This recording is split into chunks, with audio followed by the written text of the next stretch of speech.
Hey guys, what's going on? Bringing you one more challenge mode video. This one in the Shadowmoon Burial Grounds. This was by far, hands down, for God only knows what reason, by Thrall's balls, I swear, the hardest one to do. I don't know why. I don't know if it was the fact that we were all tired, or we were just trying stuff that really we shouldn't have done it. We should have just stuck to mechanics. But this was our third attempt on this one. It took us three attempts on Shadowmoon Burial Grounds to finish it. As you can see, starting off here, I am actually Fury. I felt like our single target damage was just lacking on some of the stuff, so I decided to go for it, partly because I just felt like playing Fury and they didn't really care, so I figured I'd give it a go. Doesn't hurt to goof around and try stuff out, right?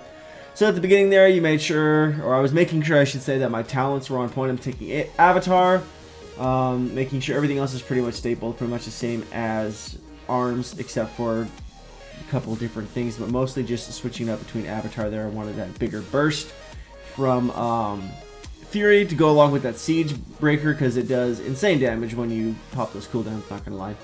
The nice thing about Fury is you can still get away with some AoE pressure with Whirlwind, and then of course Raging Blow if you get those stacks of Meat Cleaver up, which is quite nice.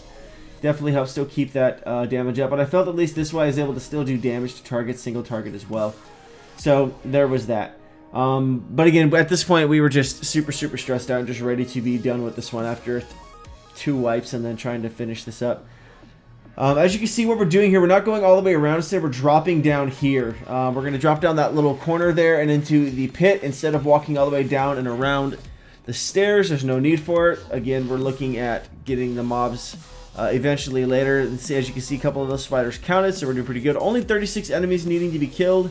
And it's about a 17-minute, I believe it was. I forgot to check the clock at the beginning of the start of the run. My apologies on that one. I'm sure you guys can just hit pause or restart the video, and you'll be able to get a good glimpse at that one.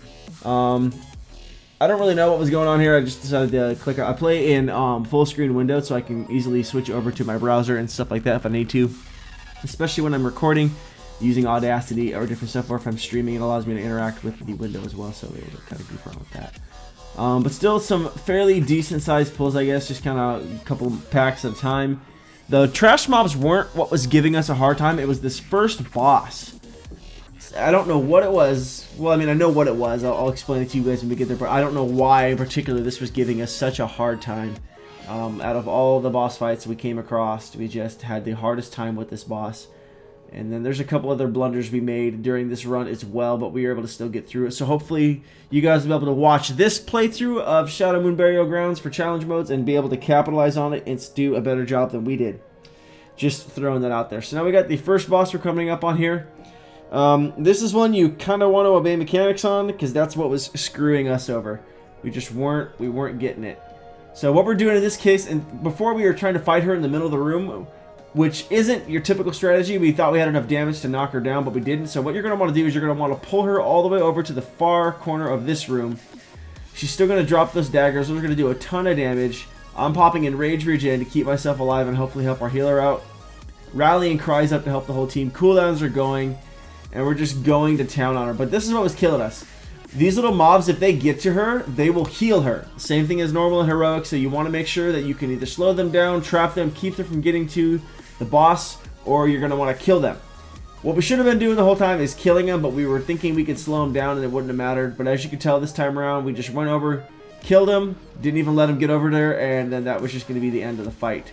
After that, she ports back to the center there, drops those daggers still, but luckily that was enough to drop her and pretty much rinse and repeat. So if you follow that formula there, you're not going to have too much trouble getting through her, as long as of course you got the heals and the tank for it.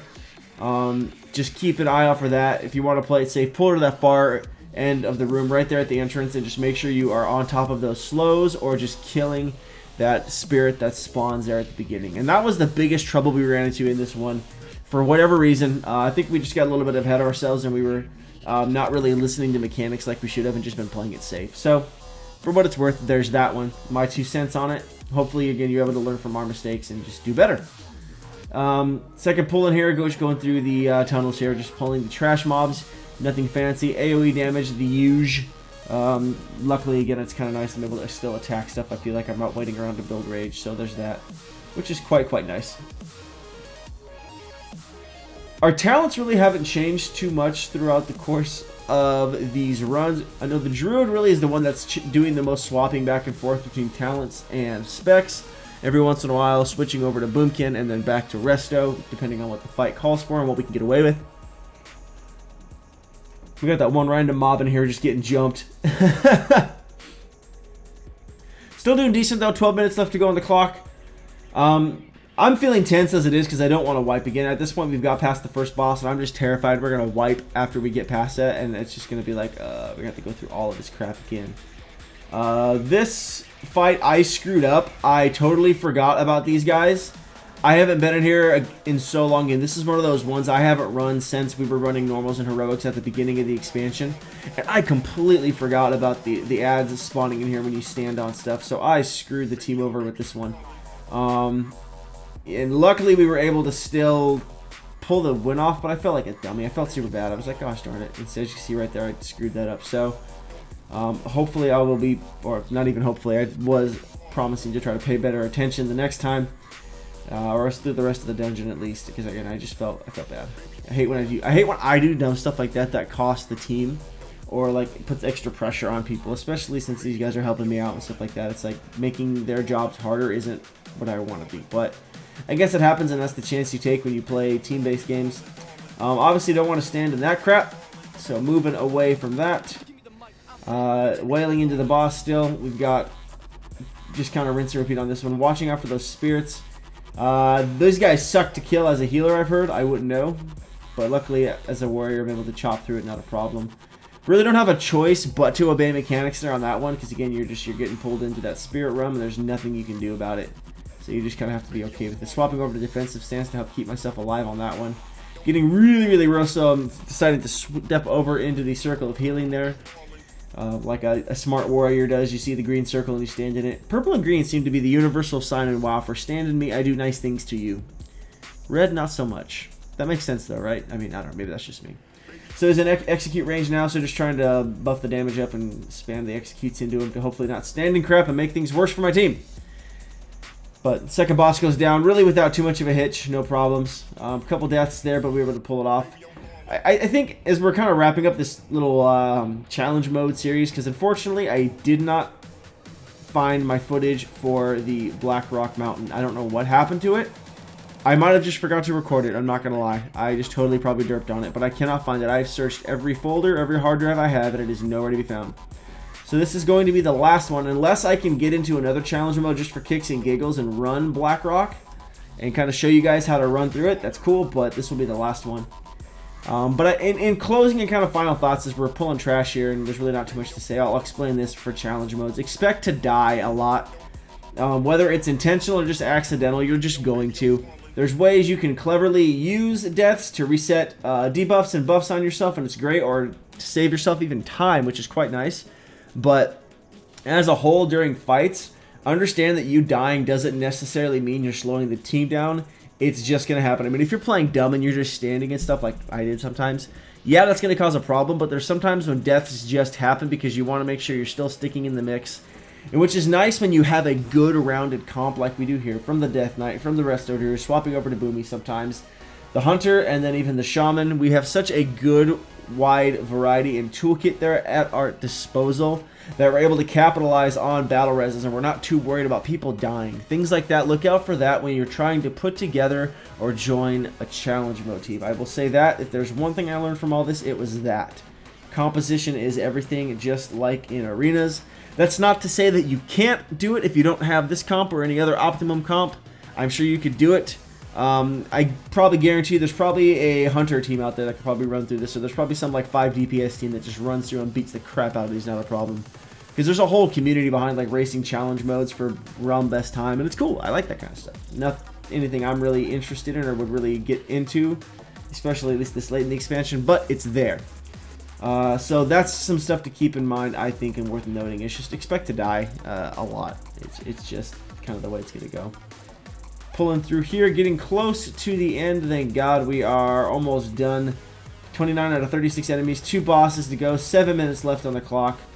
Getting a little bit nervous, still just on adrenaline from just those wipes before we got through that first boss. It was just, I can't even begin to explain. No matter how many times I think about it, I'm just like, I can't believe we did that. I cannot believe we did that. I'm just glad it wasn't one of those things where the team fell apart.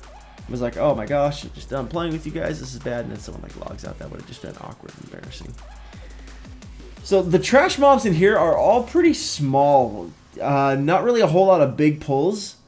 So if, depending, I mean, at least from my perspective, maybe I'm completely wrong here, but from a person who is looking at getting into challenge modes, maybe quite possibly this could be a decent one to start with, since there's really not a whole lot of big pulls. It's just that those first couple bosses and boss mechanics you gotta watch out for. Worth noting, our healer, our Resto Druid, did swap over to Boomy for this fight. So we're taking the long way around here in this case, walking on the water with our good old shaman buddy, and then of course the DK's Path of Frost, just to get through here up to this little spout, which is quite nice, so we don't have to walk across the pathway there and aggro all those mobs. We don't even have to force any reses or deaths, we can just walk around, it's just quite nice. So, one reason to bring a Death Knight, aside from being the best tanks for challenge modes, dropping our feast down to rebuff everybody up, and before we get into this next fight. This is another fight I completely forgot about mechanics. I should have asked, I just didn't think about it because I'm a dummy. And I completely forgot about him, like, basically eating you, so I stood way too close to him for way too long, and didn't really put two and two together that I was supposed to move. I was just being dumb. So, I didn't stand in that stuff, so that was kind of cool. I mean, kudos to me, right? Points, I get bonus points, maybe. Pretty straightforward fight, as you can see, especially with our Druid switching over to damage and not even healing. We're not really too worried about it. Fairly simple fight as long as you obey that one mechanic and don't repeat the same mistake I did. So, luckily, I was kind of happy I went Fury for this one because there's a lot of single target fights, so there's that. But as you can see, I just stood there and then that was it. I was just done. I got inhaled. There's nothing I can do to it. There's nothing I can do about it. Just done. Luckily, these guys are smarter than I am. And he's down to 3% already, 2%, 1%, and done. There it is. Screw you, Bone Maw. Screw you. They told me to just release because, hey, look at that right there. Boom. So, again, if you die right there, not a problem. Reset the debuffs on me, and now I just got to get some food buffs going, but it's not a problem. Another idea there, if you're looking at dying, just dying can be quite useful, saving yourself some time, because yeah, it's just nice little ways to get around things. Food buff is back there, I didn't even realize it. I was being silly and being just way too focused on just the end game. We were so close to being done with these at the end here, and I was just like, I'm ready to be done. I was tired. I was having a lot of fun, but after those wipes, plus just doing this for like 3 hours straight, I was like, man, this is taxing. That's for sure. That's for sure. I guess that's what I get for not PvEing a lot. Like, if I was more of a PvEer, this probably wouldn't be so bad. It'd be whatever. But I think since I spent all my time PvPing, this was a bit crazy to me. Interrupting stuff, pulling this whole mob together, getting the AoE damage, spamming the Whirlwind plus the Raging Blow to get those cleave hits out there. Want that AoE damage since we got a ton of stuff out there. And I know these guys do a decent amount of damage, so I don't want to leave them alive for too long. As you can see, our Death Knight dipped pretty low there for a bit. Luckily, our healer does know what he's doing, as always. God bless those Resto Druids.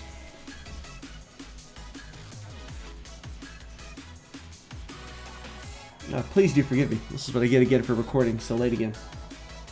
It's a downside to only having so much time in the day and being pressed for time when it comes to recording. You kind of have to take the time you can get. Not pulling anything else with this Void Spawn, just taking him down on his own. Wanted to interrupt, stuff like that. My interrupt is down, so obviously I didn't get it, but that's okay. Everyone else is pretty on top of it, so that's good. But again, damage, not really doing a whole lot to us, not too scary. So, just that one mob by himself. We're pulling this guy as well. We've already killed enough of the enemy, so we don't really need to kill anyone else aside from the fact that we're going to aggro him anyways. And we're doing good on time. We got 3 minutes left, so we're not too worried. At this point, they've already reassured me there will definitely be more than enough time, and I'm feeling pretty good about it at this point. We're not wiping anymore, so looking pretty good. Just kind of waiting to hurry up and get done with this and move on to Ner'zhul. There's the door that opens up. My air conditioner kicked on. Awesome. So if you hear that humming noise in the background, there's that. Little cinematic. Skipping that because we are pressed for time. I ain't got time to watch no cinematic. What do you think this is? Dropping down there as usual, just like normal at Heroic. You do want to obey mechanics here on this one. You want to kill those little void entropies or whatever they're called. I can't remember. We'll address their name when they show up. When they start moving that wall towards you, you want to be able to walk through there. I mean, unless you DPS them down fast enough to where it doesn't even matter. that's cool. But if you're still fighting him when that wall starts moving towards you, you want to kill them, because again, you're still going to get wrecked. There's just no way you're going to be able to deal with it. So obviously don't stand in that stuff. No bueno. So the Ritual of Bones, those are the guys that start walking towards you. You're going to want to kill one of those links. As you can see, we kind of took our sweet time getting to them because we want to still pump damage into Ner'zhul. Luckily, our damage is good enough here to where we're not really worried about it, but we still get that one path in there, which is able to clear the way for us to still land some damage on him, and enough for us to score the kill right here in a split second.